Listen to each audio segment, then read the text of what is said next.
بسم الله الرحمن الرحيم الحمد لله رب العالمين والصلاة والسلام على رسول الله وعلى آله وصحبه وسلم تسليما كثيرا اللهم ذكرنا ما علمتنا وعلمنا ما ينفعنا وبزدنا علما أدعو الله تعالى وباتي أسواني مسلمي أسأل صلاة فنبي محمد صلى الله عليه وسلم المبعوث رحمة وهداية للعالمين mo kí gbogbo àwa tí a jẹ́ mùsùlùmí pé assalamu alaikum wa rahmatullahi wa barakatuh. Orúkọ tèmi ni UDHAYFAH Al-GHURABAA. Gẹ́gẹ́ bí ọ̀pọ̀lọpọ̀ ti mọ̀ mí wípé ní orí ọ̀pọ̀lọpọ̀ rédíò ni a ti máa ń ṣe àlàyé nípa ìtàn Islam, ìtàn àwọn sàhábà, èyí tí a lè rí àǹfààní sí àwọn èyí tí a ti ṣe sọ́pọ̀lọpọ̀ èyí sí ọ̀pọ̀lọpọ̀ àsìkò sẹ́yìn ní orí YouTube channel ni wa tí a pè ní UL-ARQAM Media Productions. In tó gbé mi jáde ní ẹnìbí ńlá òun náà ni ọ̀rọ̀ kan èyí tí arákùnrin kan sọ lórí Facebook account wọn. Arákùnrin náà orúkọ wọn náà ni Evangelist Ezekiel. Wọ́n sọ ọ̀rọ̀ kan, wọ́n gbé post kan jáde èyí tí wọ́n sọ nípa Islam tó sì yẹ kí a ṣe àlàyé díẹ̀ lórí nǹkan tí wọ́n sọ. Ọ̀rọ̀ tí wọ́n sọ yìí fún àwa tí Allah ṣàánú pẹ̀lú àgbọ́yé ẹ̀sìn ó lè má fi gbogbo ara ní ìtumọ̀ sí wa, ṣùgbọ́n gbogbo ìgbà ní mùsùlùmí tó bá mọ̀ nípa ẹ̀sìn ló yẹ kí ó máa gbìyànjú kó máa nítara nípa àwọn tí ì ṣe mùsùlùmí. Tó bá rí àwọn ọ̀rọ̀ kan tó jẹ́ wípé ìrújú ni ṣùgbọ́n lọ́dọ̀ tiẹ̀ ó lè má ní kìmí tó nítorí ìdáyà tó Ọlọ́run bá ti fún irú mùsùlùmí bẹ́ẹ̀, ṣùgbọ́n yẹ kí ó máa kọbi ara sí nípa àwọn tó jẹ́ wípé àgbọ́yé tí wọ́n lè gba ọ̀rọ̀ kékeré nínú òrùjú tó sì sọ wọ́n di kèfèrí. So ló fi jẹ́ pé ó máa ń da kí a sọ̀rọ̀ nígbà tá a bá ti rí àwọn ìrújú báyìí. Eléyìí ìrújú ni nítorí ìjà sí wípé ọ̀rọ̀ ti wáyé lórí ẹ̀, pàápàá tí a bá lọ sórí channel tí mo sọ lẹ́ẹ̀kan UL-ARQAM Media Productions láwọn wáàsí àwọn ìtàn Islam tá a ti sọ sẹ́yìn nígbà tí a ń bẹ̀rẹ̀ ìtàn ìgbésí ayé Rasulullah. A ti sọ nípa àwọn èyí tí a fẹ́ sọ̀rọ̀ ní lórí tàbí inú àwọn nǹkan ìrújú tí arákùnrin ti gbé jáde. Kí ni arákùnrin sọ nínú ọ̀rọ̀ wọn? Àkọlé ìjókòó ọ̀rọ̀ tí mo fẹ́ sọ yìí òun náà ni mo pè ní èsì ọ̀rọ̀ fún Evangelist Ezekiel lórí àdápa irọ́ tí wọ́n pé Waroqah bin Nawfal òun ni ó kọ́ Rasulullah sallallahu alaihi wasallam ní Al-Qur'an tó ti yé. So ilé ni èsì ọ̀rọ̀ tí mo fẹ́ fún arákùnrin náà. Bó ti jẹ́ pé ní ìṣáájú síwájú kí n tó fẹ́ sọ̀rọ̀ yìí èmi ti pè wọ́n pé kí a jọ sọ̀rọ̀ lórí ọ̀rọ̀ yìí, kí wọ́n gbé mi jáde kémi náà kájọ dúró lágbè ara wa báyìí kájọ sọ̀rọ̀ kan sọ àwọn nǹkan tí wọ́n sọ yìí àtàwọn nǹkan tó pọ̀ nú àwọn ìrújú wọn yìí kí n sì máa tàn mọ́ lẹ̀ sí fún wọn, ṣùgbọ́n wò fẹ́. Bẹ́ẹ̀ sì ni nǹkan tí wọ́n sọ yìí kìí ṣe wípé wọ́n kàn jókòó wọ́n sì sùn wọ́n sì ronú rẹ̀ lórí ara wọn fúnra wọn bẹ́ẹ̀ là kìí ṣe bẹ́ẹ̀. Eléyìí ló wà ní ọ̀pọ̀lọpọ̀ tírà wọn. Nígbà tí máa padà ń sọ̀rọ̀ tí ọ̀rọ̀ bá ń tẹ̀wájú lórí ọ̀rọ̀ yìí bóyá bí apá kejì apá kẹta yín padà máa ń ṣàlàyé nípa ọ̀pọ̀lọpọ̀ àwọn nǹkan ìrújú tí ọ̀pọ̀lọpọ̀ wọn ti kọ́ nípa Islam, pàápàá jùlọ nípa Waroqah bin Nawfal àti àwọn tó ti àláfà tírà tó ti kọ tírà ní èdè Lárúbáwá nínú àwọn fada wọn tó kí wọ́n ti kọ tírà tí wọ́n jẹ́ Christian, wọ́n ti kọ tírà kódà nínú tírà wọn yìí wọn ò kó wọn gẹ́gẹ́ bí Abu Musa Al-Hidani tàbí Al-Hidad, Abu Musa Al-Hidad tó ti báyìí nǹkan tí wọ́n kọ sí ibẹ̀ nìyẹn. Bẹ́ẹ̀ sì ni kìí sókọ wọn nìyẹn, yóò ti báyìí kìí sókọ wọn nìyẹn, wọ́n change okọ. Arákùnrin kan tó kọ tírà náà kọ Qasun wa Nabiyyun. Tírà yìí tírà àwọn Christian ni ṣùgbọ́n tí Lárúbáwá náà fi kọ́. Tàná pè ní Qasun náà ni Waroqah bin Nawfal. So Qasun wa Nabiyyun nǹkan tí wọ́n kọ tárákùnrin kan ló post wọn tí màá padà kà fún wa ní ìsìn ó wà nù tírà yẹn tó ti báyìí ó wà nù tírà wọn. Bákan nínú tírà mi tí arákùnrin kan náà kọ tí àwọn náà tún fi sọ nípa Islam tó sọ pé Al-Qur'an da'watun nasraniyya, Al-Qur'an da'watun nasraniyya, pé Qur'an o gbogbo tí ń bẹ nínú Qur'an tó kéde sálẹ̀ o èyí tí ń bẹ lọ́dọ̀ àwọn Christian náà ní bẹ nínú Qur'an tó ti báyìí. Ó jẹ́ sí wípé àwọn nǹkan báyìí a gbọ́dọ̀ dákẹ́ tá bá rí àwọn ìrújú báyìí ọ̀pọ̀lọpọ̀ tí ẹ mà wípé àwọn Christian ni wọn ò sún torí mùsùlùmí wọ́n kọ tírà ní èdè Lárúbáwá tọ́pọ̀lọpọ̀ mùsùlùmí gan tó ní access sí Qur'an tó ní access sí tírà láti lè kà ní èdè Lárúbáwá tí wọ́n sì gbọ́ yé wọ́n sì ń kó sínú rẹ̀ wọ́n ra tírà bẹ́ẹ̀ wọ́n sì ń kó sínú àwọn ìrújú tó ń gbé jáde torí pé wọn ò mà wípé tírà yìí ṣe tírà mùsùlùmí Christian ló ń kọ́ ọ̀pọ̀lọpọ̀ àwọn tírà wọn bẹ́ẹ̀ sọ̀rọ̀ tárákùnrin wa kọ́ yìí ó ti wà nínú àwọn tírà wọn ìtawà ti kà ṣáájú tó ti yé ó ti wà nínú àwọn tírà wọn ìtawà ti kà dáadáa wípé àwọn ẹni ló kọ àwọn tírà yìí tó ti yé báyìí bọ́tẹ́ bá ń kà ẹni mẹ́rin tó sì sí páwọn náà èdè kọ́ tó ti yé báyìí àfikún náà kọ́ ọba Ta'ala kí ó mọ sọ̀rọ̀ mùsùlùmí kò níbi àwọn ìwújú tí wọ́n bá ń gbé jáde so kí ni arákùnrin kọ nínú post wọn jẹ́ kí n ka gẹ́gẹ́ bí wọ́n ti kọ́ nínú post wọn so náà ló sì wà lójú screen wa tí àwa náà wé so arákùnrin sọ wípé ọ̀rọ̀ tí wọ́n kọ sókè kan tó wá fi picture Waroqah bin Nawfal àti ọ̀rọ̀ tí Waroqah bin Nawfal sọ sísàlẹ̀ rẹ̀ wọ́n ní Waroqah bin Nawfal Waroqah the man that turned Muhammad to prophet Sahih Bukhari volume 1 book 1 hadith 3 ìtumọ̀ ẹlẹ́dẹ̀ ni pé Waroqah arákùnrin kan tí ó change Muhammad sí ànábì Ọlọ́run bíi rà wọ́n wá jẹ́ ká mọ̀ wípé ibi tá a ti lè rí nǹkan táwọn kan jáde nínú Sahihu Bukhari ni pé nínú Sahihu al-Bukhari bẹ̀ láti rí wọ́n wá tún fún wa ní ibi tá a wò nínú Sahihu Bukhari bó ti tóbi tó òun ká mọ̀ dá wa láàmú wọ́n ní àárín nínú volume 1 book 1 hadith 3 gbogbo àwọn tábà ní Sahihu Bukhari ní káàna lọ́mọ tó kódà kó jẹ́ English lábá ní àárín nǹkan tí wọ́n sọ ìbẹ̀ tó ti yé báyìí wọn ò dá wa láàmú fún wa níbi tí wọ́n lọ ń bẹ̀ ṣùgbọ́n àwọn asálàyé láti ṣe wá láǹfààní àka hadith nǹkan jáde inṣàlá bẹ́ẹ̀ gbogbo náà lákàtàn lágbára Ọlọ́run láti wá sálàyé wípé sí nǹkan tí wọ́n sọ yìí sí bẹ́ẹ̀ ló ti wà ní Sahihu al-Bukhari so nǹkan àwọn kan ẹ̀jẹ̀ kájọ dì mọ́wọ́ wọ́n sọ pé Waroqah bin Nawfal òun ló sọ ànábì ìdànàbì tó ti yé báyìí ẹ wá wo ìsàlẹ̀ ẹ wá wo nǹkan tí Waroqah bin Nawfal gángan fẹnu ara ẹ̀ sọ àwọn náà kọ́ wọ́n kọ Waroqah bin Nawfal wọ́n kọ Waroqah síwájú báyìí wọ́n wá fi kíní síwájú ẹ̀ pé tọ̀ ọ̀rọ̀ yìí ó belong sí Waroqah náà wọ́n wá ní I am Waroqah pé èmi ni Waroqah tó ti báyìí an ascetic from the Hanif religion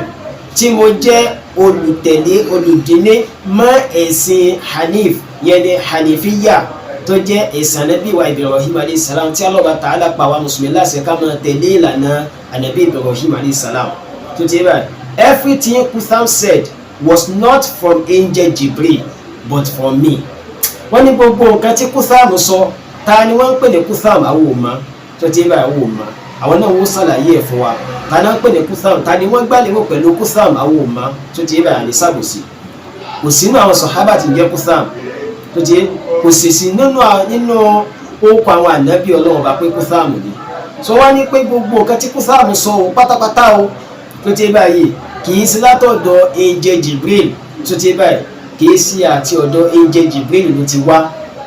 but for me ṣùgbọ́n látọ̀dọ̀ èmi Waroqah bin Nawfal lọ́rọ̀ tí ń sọ ti wá wọ́n wá ní Qutham twisted my teachings and claimed to be a prophet after I died. wọ́n ní Qutham tí táwọn ń sọ pa rẹ̀ yìí o twisted my teachings ó wá yí àwọn ẹ̀kọ́ tí mo kọ́ padà and claimed to be a prophet ó wá ń pera rẹ̀ lánàá bí Ọlọ́run Ọba after I died lẹ́yìn ìgbà tí mo ti kú lẹ́yìn ìgbà tí mo ṣe kíni lẹ́yìn ìgbà tí mo ti kú. Qutham changed his name to Muhammad wọ́n ní Qutham wá yí orúkọ rẹ̀ padà láti Qutham lọ sí Muhammad so sọ àpapọ̀ tí kàn wá náà tó bá àti ìmọ̀ Muhammad tá ń sọ tó ti èyàn lè ṣe kó jẹ́ pé ó kọ tí àáfẹ́ èèyàn má ìyẹn ní padà má jẹ bẹ́ẹ̀ mà kó jẹ́ pé ó kọ mí làwọn yóò máa mọ̀ wọ́n ń ṣẹlẹ̀ ìwà wa táwọn sọ ẹ̀ náà táwọn mi bá pàdé mi lọ́nà lọ sí wọ́n sọ pé Al-GHURABAA ta ló má mi sí Al-GHURABAA ọ̀pọ̀lọpọ̀ èèyàn tó ti rà ṣùgbọ́n kọ́ mi gángan Abdulhakeem ní nítorí pé ọ̀pọ̀lọpọ̀ èèyàn ti ẹ̀ mà ṣùgbọ́n Al-GHURABAA kí ló fà á torí pé prógrámù táwọn ń sí lórí rédíò àti lórí àwọn channel YouTube channel wa tá a máa ń sẹ́ndì síbẹ̀ ó kọ prógrámù wa ní Al-GHURABAA tó ti ẹ̀ báyìí a sì máa ń sọ nípa ìtàn àwọn ànábì Ọlọ́run àti tàwọn sàhábà àwọn là ń pè ní Al-GHURABAA àwọn àjèjì látara gọ̀ríìbù lèèyàn kan GHURABAA làwọn tó pọ̀ àwọn àjèjì èèyàn tó jẹ́ pé ìṣesí wọn àwọn ẹ̀sà èèyàn ni máa ń ṣerú rẹ̀ tó ti báyìí ló kọ prógrámù wa táwọn yẹn bá ti wá pè wá tán bá ń rí wa lójú ọ̀nà tán bá bá wa pàdé al-ghurabaa náà ń pè wá so ó kọ́ tá a fọ́ wa mọ̀ wá sí kọ́ làwọn náà padà mọ̀ wá sí tiwọn tó ti bó lè ṣẹlẹ̀ bẹ́ẹ̀ tó ti bẹ́ẹ̀ Kúthámù ni Waroqah ibn Nawfal mọ́ student tí ń sọ ń parẹ́ mọ́ táwọn ò tí mọ́ student o tó ti bẹ́ẹ̀ ó wá ní lẹ́yìn ìgbà tí ọwọ́ Kúthámù wá change okùn ara rẹ̀ sí Muhammad náà ìjà máa kà lọ ó wá ní and founded a new religion named Islam lẹ́yìn ló wá padà rí ẹ̀sìn míì tó padà ń ṣe yàtọ̀ sẹ́sìn tẹ́lẹ̀ àáfàá rẹ̀ fi kọ́ ó wá ń pè ní Islam ibẹ̀ ló ti wá jọ wá pé òkè Muhammad tẹ́ gbà lérò òun náà ni Rasulullah sallallahu alaihi wasallam ẹ̀yìn tí Allah fi ẹ̀sìn Islam rẹ̀ so ẹ jẹ́ ká máa wo bẹ̀rẹ̀ ní ìsìn ṣùgbọ́n láti wá fẹ́ gbé ọ̀rọ̀ yìí ní ìsìn láfẹ́ ṣe afẹ́ mú ìrújú kò mẹ́ tó ti àkọ́kọ́ ni pé a ní ìrújú nípa hadith tí arákùnrin mú wá Sahih Bukhari volume 1 book 1 hadith number 3 tí wọ́n mú wá yẹn so pé nínú hadith yẹn wọ́n ní Waroqah ibn Nawfal òun ló sọ ànábì di prophet àbọ̀ wá yanjú hadith yẹn tó ti bá a tún hadith yẹn wà lọ́dọ̀ wọn bí Sahih Bukhari ó ní Sahih Bukhari lílé tó ti bá Sahih Bukhari ní a padà tún inshallah hadith number 3 nínú Sahih Bukhari a padà sí àlàyé bi'idhnillahi ta'ala ẹlẹ́ẹ̀kejì ń bẹ̀ òun náà ni pé wọ́n ní Waroqah ibn Nawfal wọ́n ní arákùnrin yìí olókọ́ ànábì ní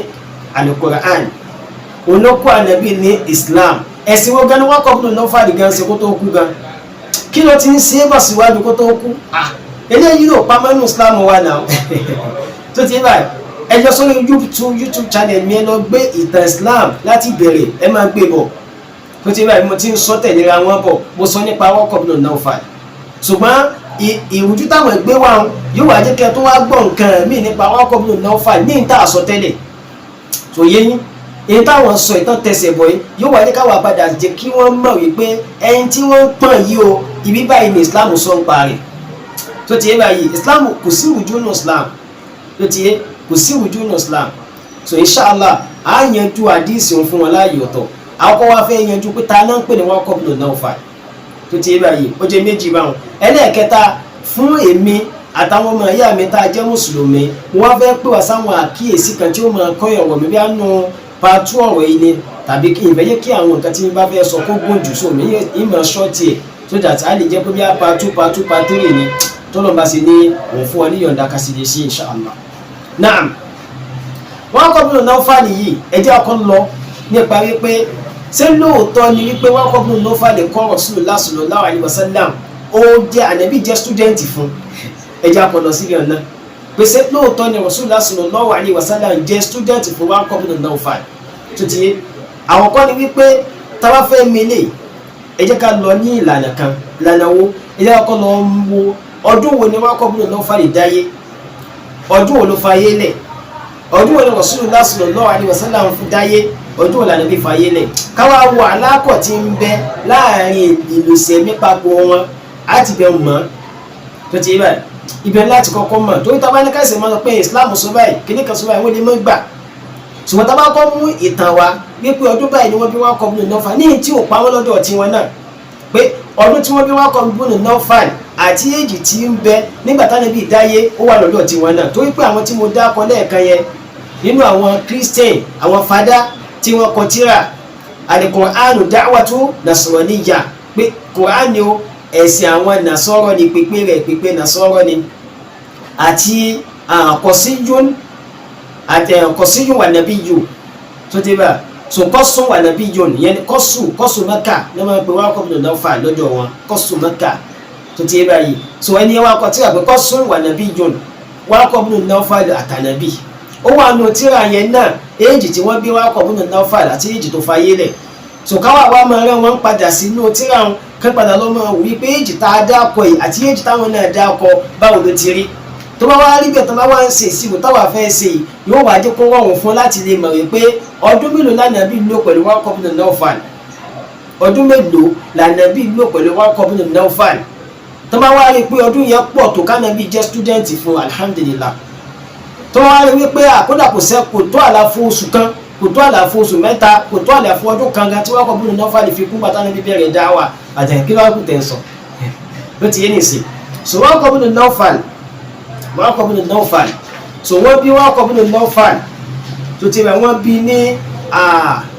508 miladi, wọ́n bí wọn ní 508 miladi, wọ́n sì fayé lẹ̀ ní 611 miladi náà. Wọ́n bí wọn ní 508, wọ́n sì fayé lẹ̀ ní 611. Tá bá lọ sí òǹkà ọdún tán ló láyé bá wọn bí 103 ni. Wọ́n lò 103 years Waroqah ibn Nawfal ló láyé. Ó ti yé. Ọdún tí wọ́n bí Waroqah ibn Nawfal yìí tá a pè ní 508, tó ti yé, tí wọ́n bí Waroqah ibn Nawfal ló ti bá ọ̀nà Ànábì sì jì. Ló ti bá yìí. Ìjọ tí wọ́n máa bí Rasulullah sallallahu alaihi wasallam, so wọ́n náà jẹ́ ọdún ó jẹ́ 571 náà bí Rasulullah. Wọ́n bí Waroqah ibn Nawfal ní 508. Tá bá yọkù nínú ara wọn, tó ti bá tá bá yọkù nínú ara wọn ní 63 years. Waroqah ibn Nawfal pé 63 years náà bí Ànábì. Tó ti Waroqah ibn Nawfal ó pé 63 years náà bí Ànábì. Mo ń bọ̀ wá síbi pé síwájú nígbà tí Ànábì ò tí ì dáyé, ẹ̀sìn wo ni Waroqah ibn Nawfal ń ṣe. Mo ń bọ̀ wá síbi wípé nígbà t'Ànábì dáyé, kí ló ṣẹlẹ̀ sí ẹ̀sìn tí Waroqah ibn Nawfal ń ṣe níjọ́ náà lọ́hùn, àtàwọn ẹ̀mẹ̀wá rẹ̀. Mo ń bọ̀ wá síbẹ̀ yẹn náà. So Waroqah ibn Nawfal ti pé ọmọ 63 years nígbà tí Rasulullah sallallahu alaihi wasallam lọ́jọ́ t'Ànábì dáyé gangan. Naam. So nígbà tí Rasulullah fẹ́ Khadija bintu Khuwailid, nígbà tí Rasulullah sallallahu alaihi wasallam fẹ́ Khadija bintu Khuwailid, Waroqah ti pé ọmọ 88 years ìgbà náà. Tó ti ó ti pé ọmọ 88 years ìgbà náà tó gbé Rasulullah wọ́n fẹ́ Khadija nígbà tí wọ́n pà ní ọmọ 25 years. Tó bá fi 25 years mọ́ 63 tí Waroqah wà ní tẹ́lẹ̀tẹ́lẹ̀, ó máa jẹ́ kí ni 88 years ni Waroqah ibn Nawfal wà. Tó ti yé. Alaqatu zawjiyya láàrin Rasulullah sí Khadija, tó ti báyìí, qabla nubuwwa, sáájú k'Ànábì tó di Ànábì Ọlọ́run. Alaqatu zawjiyya tí ń bẹ láàrin àti Khadija 15 years ni. Ànábì bẹ̀rẹ̀ nubuwwa, ó bẹ̀rẹ̀ ìjẹ́ Ànábì ní 40 years. Ó túmọ̀ sí pé ńgbà t'Ànábì ti fẹ́ Khadija ní age of 25 years, òun àti Khadija jọ ń gbèsè ayé tọkọ-tìyàwó ní tí ò dín ní 15 years, ọdún 15 lọ́jọ́ fi ń gbèsè ayé tọkọ-tìyàwó. Tó ti báyìí, t'Ànábì ò tí ì dànàbí, Ọlọ́run ò tí ì ránṣẹ́ sí, Ànábì ò tí ì dànàbí 15 years ni. So túmọ̀ sí pé 15 years míì ti padà dé tí Rasulullah sallallahu alaihi wasallam ti lò pẹ̀lú Khadija. Tá bá fi kún 88 years ńkọ́ t'Ànábì bẹ̀rẹ̀ dáwà, àti tá bá mọ́ 88 years tí Waroqah ibn Nawfal tó ti wà nígbà t'Ànábì fẹ́ marry, yóò máa jẹ́ 103 years.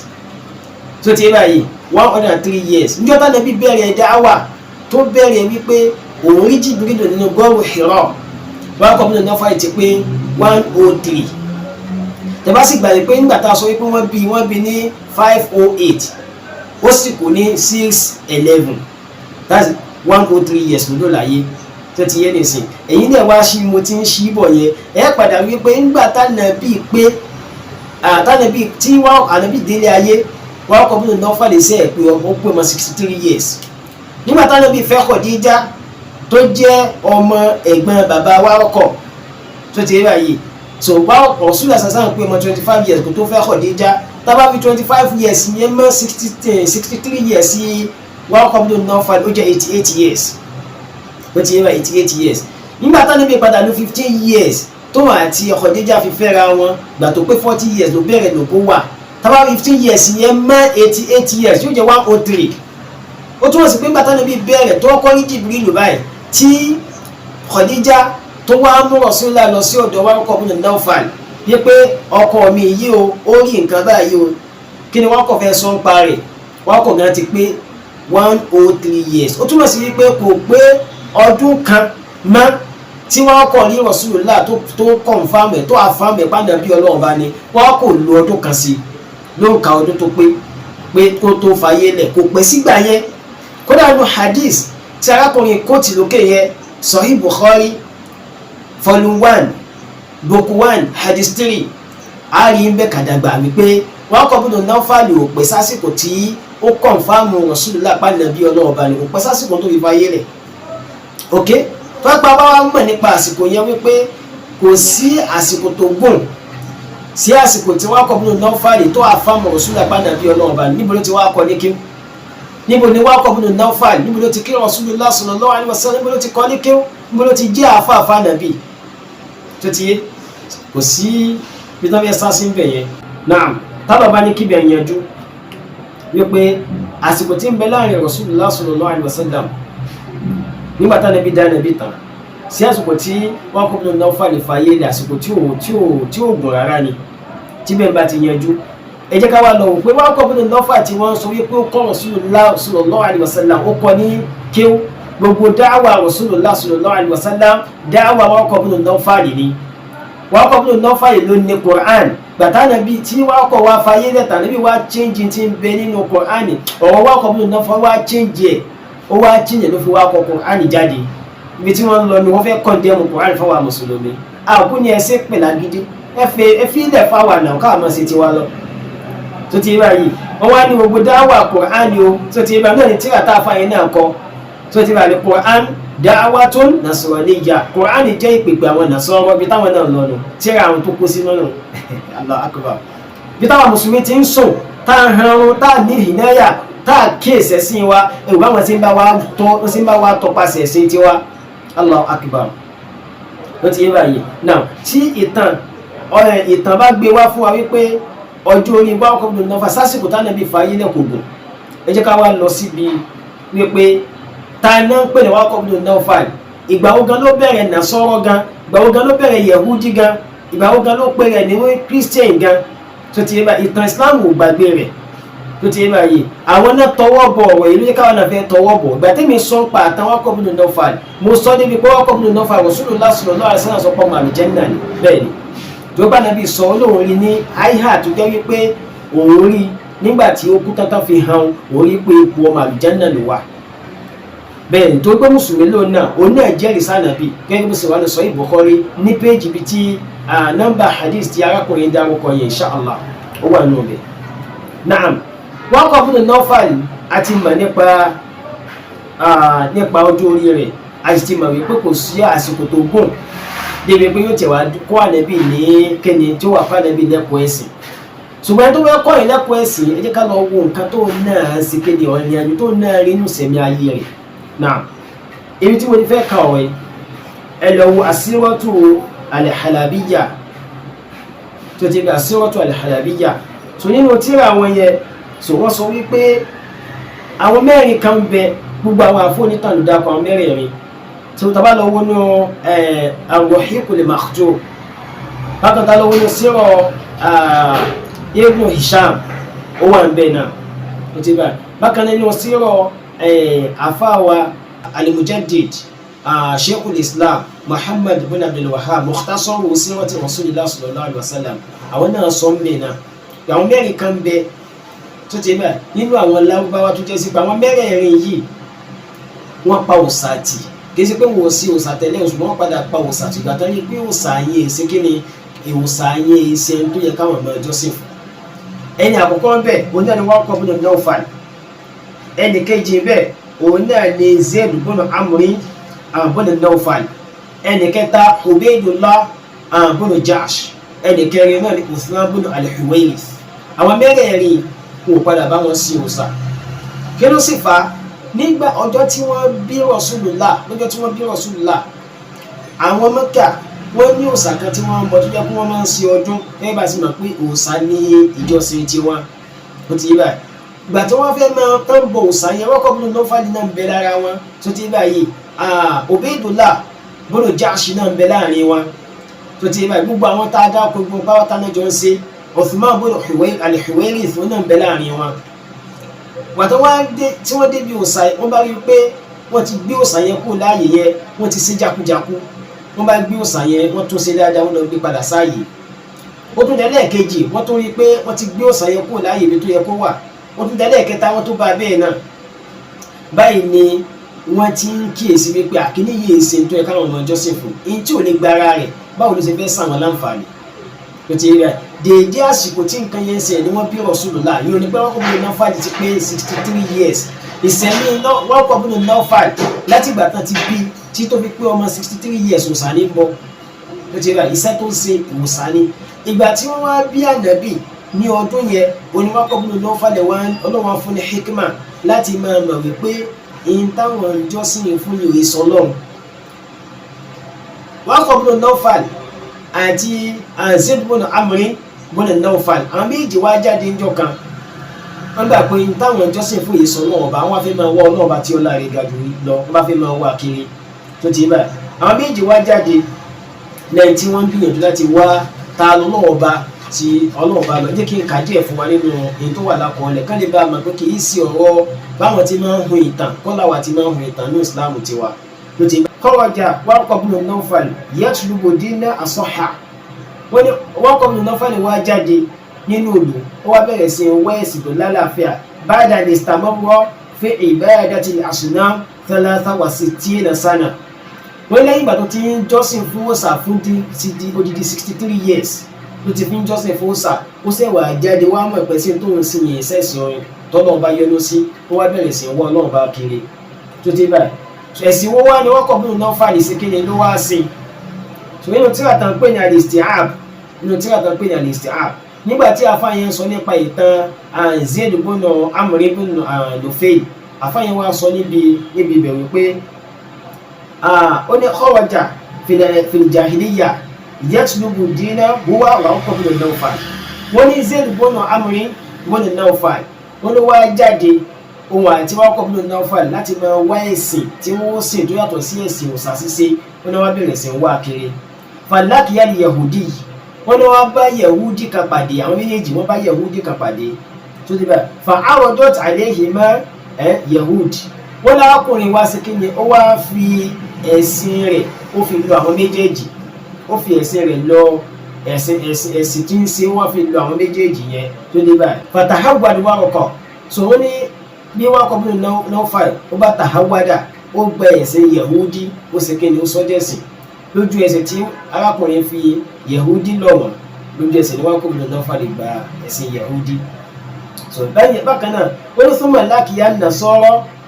so bákan náà lẹ́yìn ìgbà náà wọ́n wá padà pàdé nasara fa awadu alayhima dinahu àwọn nasara wá fi ẹ̀sìn wọn wọ́n fi lọ Waroqah ibn Nawfal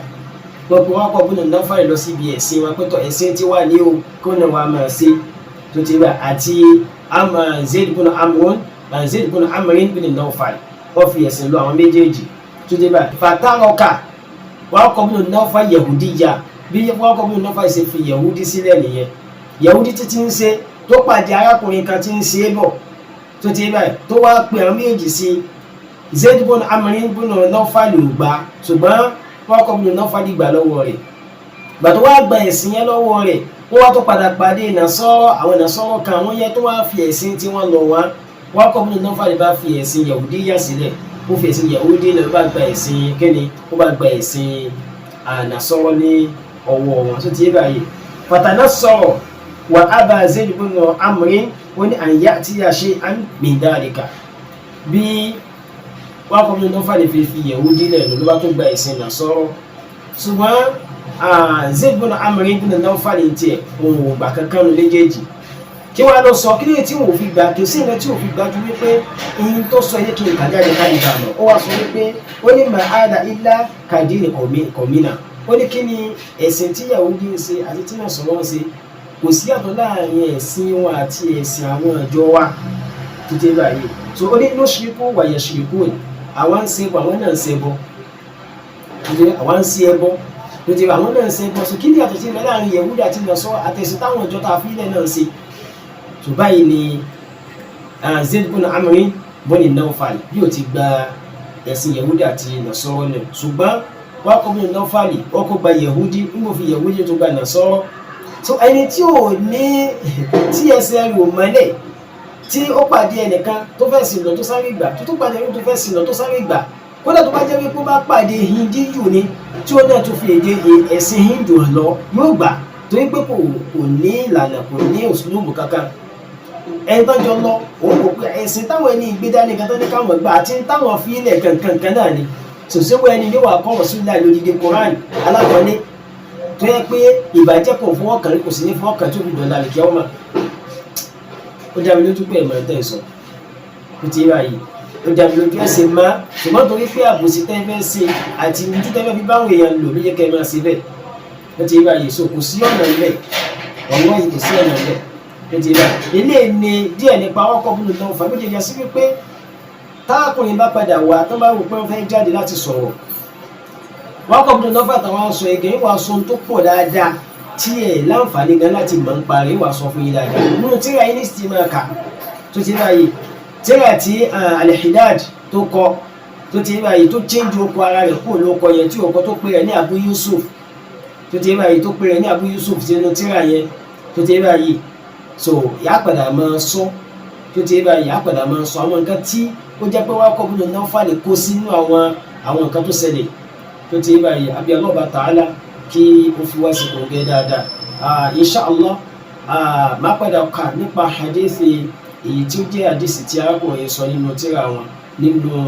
ọ̀rọ̀ ẹlẹ́kejì tí ń padà bọ̀ kó má jẹ́ pé ọ̀wọ́ fẹ́ gbọ́jù. Wassalamu alaikum wa rahmatullahi wa barakatuh.